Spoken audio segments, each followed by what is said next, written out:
Welcome to CBC Windsor News at 6. I'm Meg Roberts. Thanks so much for spending part of your evening with us tonight. 5 hospitals in the region have an international cyber investigation underway. We're learning tonight that patient and staff data has been taken and information may be exposed. Plus, we reflect on municipal issues with Ernie Lamont, otherwise known as the Bacon Man, as he nears the end of life.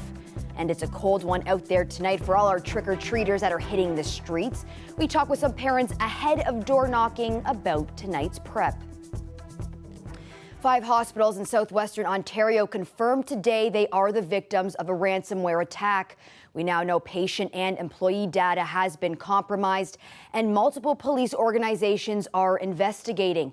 It's been more than a week since this attack has taken down systems at hospitals in Windsor, Essex, Chatham, Kent, and Sarnia. Transform, the IT provider for the hospital, says it's still doing damage control. The CBC's Jennifer LaGrassa has been following this for us, and she joins me now live with more. Jen, we're finding out today this is a ransomware attack. What can you tell us about what this means? Yeah, we've learned a lot today, Meg, about the scale of this issue, as well as the multiple organizations involved in trying to fix it. Transform says that they are aware employee and patient data has been stolen and that it's likely that information could be published online. It's unclear how many people are affected and what data is exactly at risk, but Transform says that those impacted will be contacted directly. An expert that I spoke with says the organization should have been transparent about this sooner, and he wants to see more action from the government. I think this is a huge problem, and we need a plan of action here. So the silence is deafening. Not only did the hospital administrators in Windsor drop the ball by waiting more than a week to actually come out and say what the issue is, but the leadership from the top down has also failed these patients, and that's shameful.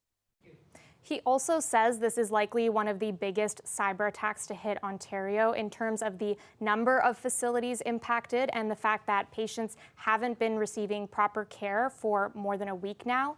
Local police departments, the Ontario Provincial Police, and Interpol, that's the International Criminal Police Organization, as well as the FBI, are all investigating. And I've reached out to the Ministry of Health 4 times asking whether they will launch an investigation into Transform, that's the IT provider, and how they're ensuring that care will be restored to this area. But they've only responded once to me last week, where they said they are confident Transform is handling the situation. I also spoke with Windsor-Tecumseh MPP Andrew Dowie. I asked whether there would be an investigation. Here was his response. I see no reason to doubt the confidence of Transform. They are working around the clock to address the situation. Jen, it's been more than a week since this all began. How are patients coping? Yeah, well, Meg, I've talked to a lot of patients over the past week who are growing increasingly frustrated and impatient. It's clear they've lost trust with the healthcare system and also the people expected to protect their information. Joni Cowie is one of those patients. She regularly goes to Windsor Regional Hospital for blood transfusions, and she needs to get a biopsy done for a growth that's in her neck and on her ovary, but she's been told that those can't be done right now at the hospital. So it's a little scary being a patient there, like an outpatient there. I can't believe that it's still not fixed. They need to step up their game, the hospital with the Ford government. In a statement this afternoon, Windsor Regional Hospital said that it's working with Ontario Health and other cancer care organizations to transfer current and new radiation patients. It says it's working with IT experts and radiation treatment platform providers in order to safely run their radiation machines. Patients needing chemotherapy are still being treated in the hospital, and there's a plan to get additional care for them at other centers. It also says that financial support will be available for travel and accommodation costs. The hospital says that it understands the stress that this puts on patients, and it's trying to meet the needs while working on a solution. And again, Meg, there's still really no timeline on when this will be resolved. We've continued to ask Transform for an interview and the hospitals, but they've told us that there will be no further comment at this time. Well, thanks so much for that, Jen. That is the CBC's Jennifer LaGrassa. If you've voted in the municipal elections over the last decade or so, you will know Ernie Lamont, otherwise known on the ballot as the Bacon Man. The meat vendor has run for mayor and councillor positions several times. Today, he's telling CBC Windsor he's at the end of his life. Lamont went into hospice last week with a cancer diagnosis. The CBC's Dale Molnar met with him today to talk about how he wants to be remembered. You have played a valuable role in the city of Windsor. Ernie the Bacon Man Lamont reads from a certificate of recognition Mayor Drew Dilkins brought him yesterday during a visit to his room at Hospice of Windsor. He said to me yesterday, Ernie, you've inspired all of us, and you've inspired me, and that's why I'm here today. Prayers have been coming in for Lamont on social media since he went into hospice last Friday. The perennial city council candidate has been one of Windsor's most colorful characters, floating some ideas that were purely controversial, such as feeding Canada geese to the homeless, which is illegal. Well, if I was mayor, I wouldn't worry about that. I'd be putting them in the soup kitchen. But what many might not know is the food he did donate from his own meat business on wheels. I was able to donate food to the hospital, to the mission downtown, all the different groups downtown. And even though most of his ideas would never fly, he was the first to bring the idea of a casino to Windsor. He also had the idea of the Canderel building being turned into a brothel and a strip club and a lot of other things. Former MPP Percy Hatfield has known Lamont for many years through his own time on council and time covering City Hall for CBC. And he's going to be one of the last characters, true characters in Windsor that we have. We lost Feather Hat Man, and now we're losing the Bacon Man. And the co-owner of the Super Bowl says Ernie will be missed. I knew him as a young child and all the way to now when he found I owned a bowling alley, and back then we owned A-bars, and that he would come into all our places and work with us. He's been a great guy. We love him and we wish him the best. How do you want people to remember you? Just remember it as the Baker Man who tried to do well for the city of Windsor every day. I just feel the people of Windsor really knew that when I went to City Hall, I was doing it for them.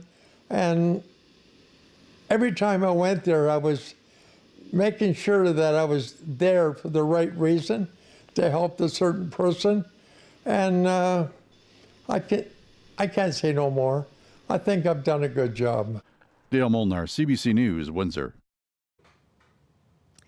Well, Windsor City Council has approved development of a major apartment complex in Ward 7 east of the Riverside area. But some nearby residents are fearful of the site's impact on traffic and the community. Now we are confronted with overkill. Far too many people living in one small area. 1 kilometre crammed with people, cars, parking problems, traffic problems, less green spaces, less quality of life. Windsor needs more new housing for sure, but why can't it be distributed in a fair way? Why does our neighbourhood have to be destroyed? Located on Banwell Road at McHugh Street, the site will have multiple buildings ranging from 6 to 10 stories in height. The first phase of the project will result in more than 400 units, and the developer says more are planned. Ward 7 councillor told the CBC that the development is needed in the community due to the increasing population. A traffic study is being required by city administration, and construction is expected to begin next spring. There's movement towards an all-girls football team in Chatham. Brooke Walters is a grade 11 student at Chatham Kent Secondary School. She's always loved football, but with no girls team, she's competed with the boys. She says an all-girls team could be a game changer. She has about 15 female players signed up. They need 25 to complete a roster. Windsor Morning host Amy Dodge spoke to her and her mother about her football experience and her plans to expand the game. We're trying to get a lot of girls out right now, just getting them to email saying that they're interested and stuff. And Vicki, what is the team? That's the Chatham Kent Cougars here in Chatham. It's going to be a U19 team from the birth year 2006, 7, 8, and 9. All female team. And right now we're just looking for players that are interested. We just asked them to email the Chatham Kent Cougars, and we'd love to have an information night for the parents and the players. Why the decision to create this team? Well, I played for London and I really enjoyed playing with other girls, and I just want to bring it to Chatham so more girls can experience it. What's the interest been like so far? We've had a few girls so far. I wonder when you're getting ready for your games, what goes through your mind? Do you ever think about your gender, or does any of that ever come into play? Not really, but if I've played like a team before that I know that's chirped to me, I get a little nervous, but then I know my team has my back. Do you try it? You have long blonde hair like me. Would you try and like hide it in your helmet? No, I have it out. Do you? Yeah, You just own it. just in a braid. University of Windsor researchers say they've made a breakthrough in killing harmful bacteria. They've invented a special coating that can be applied to many surfaces. It uses ionic liquids to bore into bacterial walls, making them porous. Nanoparticles can then go through and crush them. A chemical researcher at the university says the technology could become commercially available within 2 years if they can find an industrial sponsor. Someone cleans a doorknob, let's say, with bleach and a rag, and it stays okay for half hour, and then someone else with bacterial contamination on their hands has a touch, and next thing you know, someone has to clean it again. Whereas the coating materials that we are trying to develop, we can forget about it for a certain number of days. It could be weeks, it could be months. Again, the optimization is in process, and then we might have to reapply, but compared to somebody having to clean a doorknob every half hour versus reapplying it once a month, there's a little difference involved there. There's a handful of classic Halloween songs, but in my opinion, it's hard to top Michael Jackson's Thriller.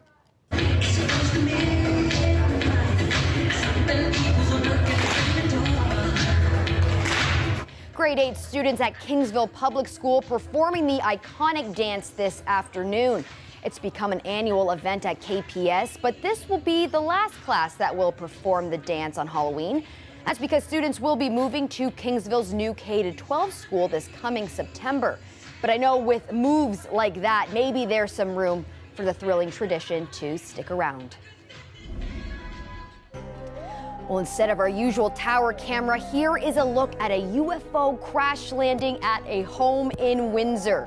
This paranormal display is in Ron Sims' driveway where this extraterrestrial activity took place.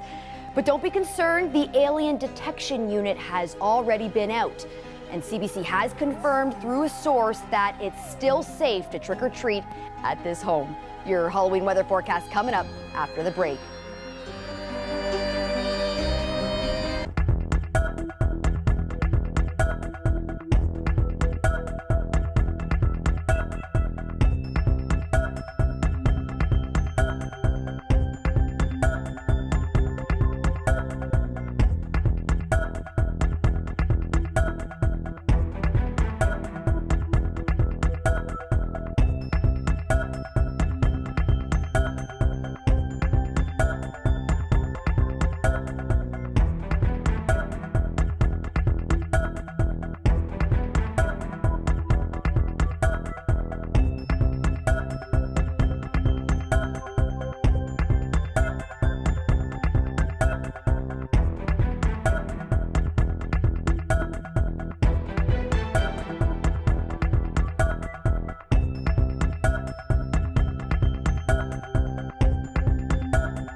with winter just around the corner, countless Canadians are looking at winter tires and asking themselves, should I or shouldn't I? Well, according to this expert, the answer is you should, and here's why.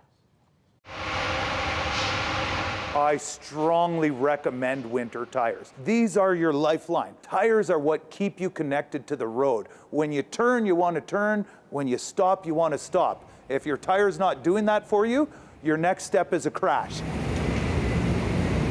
So the winter tires will be specifically designed to wick away moisture, and you see how a lot of these grooves are cut kind of at an angle and curved out. So that's going to help wick away the moisture and allow the water to be pushed away. The other side of it is you have all these little cuts and these little sipes in there. Those are designed kind of as when you push on it, each one will kind of bend over and give you a little extra traction. There's signs that you want to look at when you're looking at a tire and determining if it's usable or not. So the first thing is, if you look right around the edge around here, right around the seam around there, and sometimes in the edge right where the writing is, you want to look for that rubber being worn out, and you want to look for any weather cracks. If you have any cracking on your sidewall or anything like that, the rubber is just no good anymore. It's worn out. You don't want it any longer. Typically, most manufacturers say once a tire is 10 years old, the rubber compound just isn't very good anymore. This one in this little block says 0313. The first two numbers there, 03, that's the third week. And then the 13 is for 2013. So this tire was built in the third week of 2013. So this tire is more than 10 years old. I would not consider putting it on a vehicle. This one has a listing on the side of the tire of a mud and snow tire. So you will see M/S for mud and snow tire.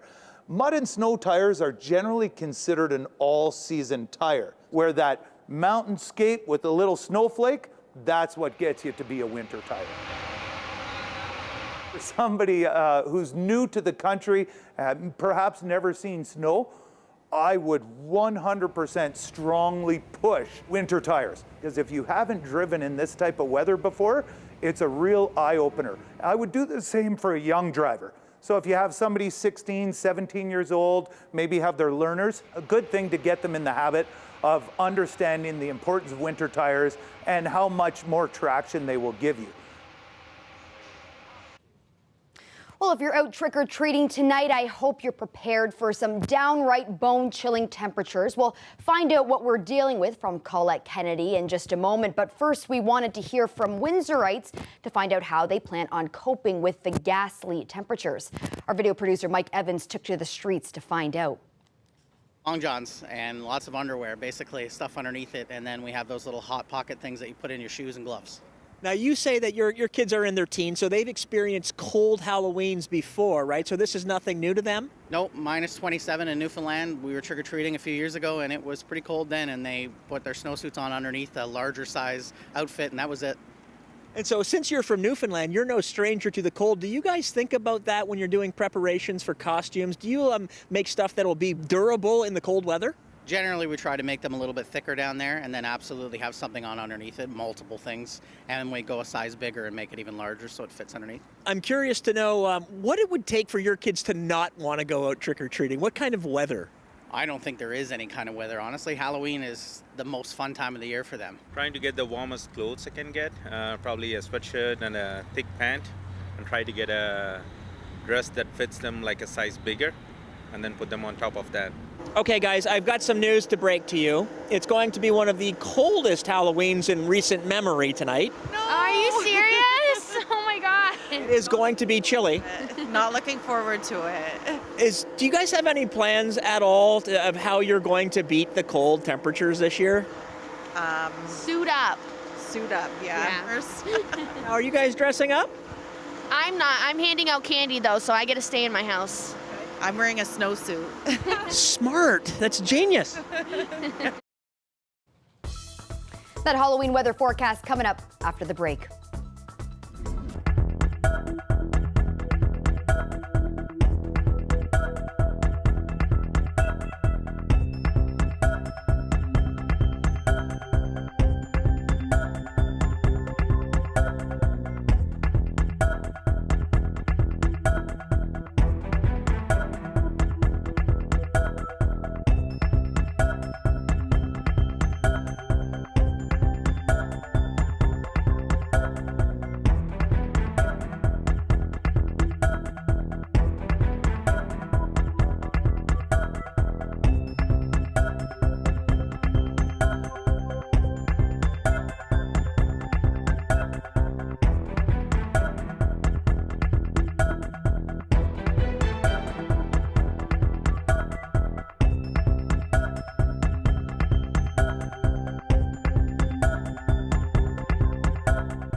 Well, happy Halloween, Colette. You did get me. You got me. Happy Halloween. The Grinch is actually one of my favorite movies. I saw this mask online and I just thought I had to get it. Yes. Now, don't be fooled, Colette. I know we have a bit of a frown here, but I'm in really good spirits, obviously. It's Halloween. I'm so glad that you have the blouse, the perfect blouse to match. It's just terrific. And do you know who I am? Well, I'm assuming you're a Kansas Chiefs. Oh, I see. Okay, but wait. See, I shake it off. Shake it off. See, do you know who I am? You're Taylor Swift. I am Taylor Swift. Yes, you are. Because otherwise I would just be in my gear that I already own, because I'm sorry, yes, Detroit Lion fans, because I happen to like the Chiefs. So well, yes. You have the hair for it, Colette. You've got the beautiful blonde hair for it. And I even pulled my hair back from the back so that I could make little bangs. Very cute, very cute. Come on, right? Yes, look at, I spent a lot of money on this, so I hope that everyone appreciates it. I love the mask. I love it. I love the Grinch. I know that lots of people, if they're not out already, are looking forward to the weather forecast tonight. We're also hearing that there's some spotting of snow. Mm-hmm. Snow flurries, yes. So we talked about that risk last night, and also I stood here and gave you this forecast that our temperature was going to be right around 3 degrees, and it is. I said the winds would be out of the west at 10 to 20.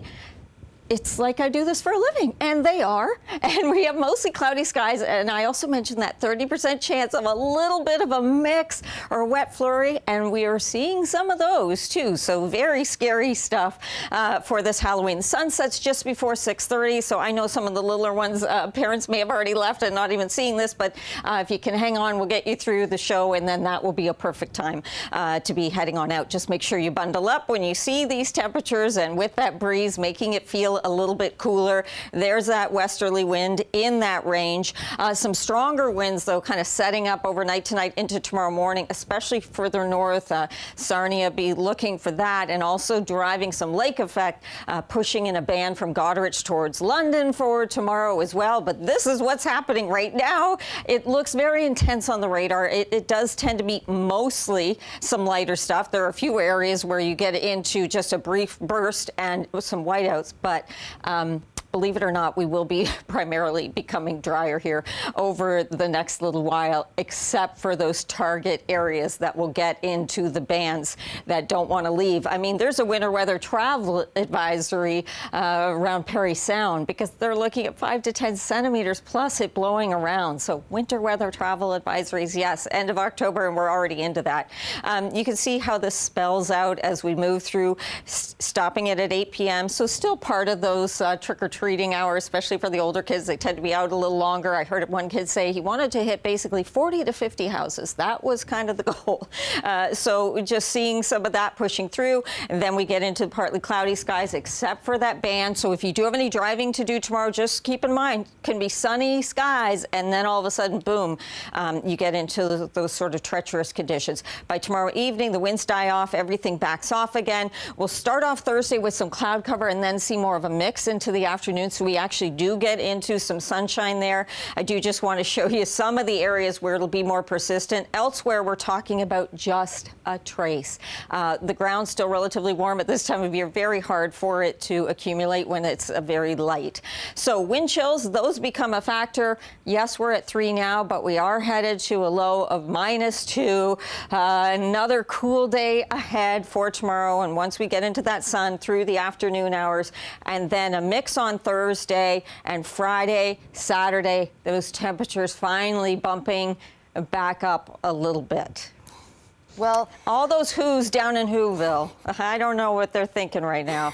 Well, the thing is, I'm not trying to be grinchy about the weather or anything, but I don't love seeing snow in the forecast. But at the same time, I guess we're coming into November now. Yeah, so just shake it off. Just try and shake it off. I will. All right, Colin, I got to take this mask off now. 1, because I can't actually see the teleprompter at all. And 2, because it's awfully, it's awfully hot in there. This is warm, too. Yeah, that was really, really warm. Anyways, thank you so much for that. We appreciate it. Oh, okay. Happy Halloween to everyone. All right, our next story here, Taylor Swift. It seems like Taylor Swift is everywhere, and the enthusiasm, of course, has carried over to Halloween displays. A home in Boston has decorated for Halloween with the pop star as theme, and it's getting a lot of attention.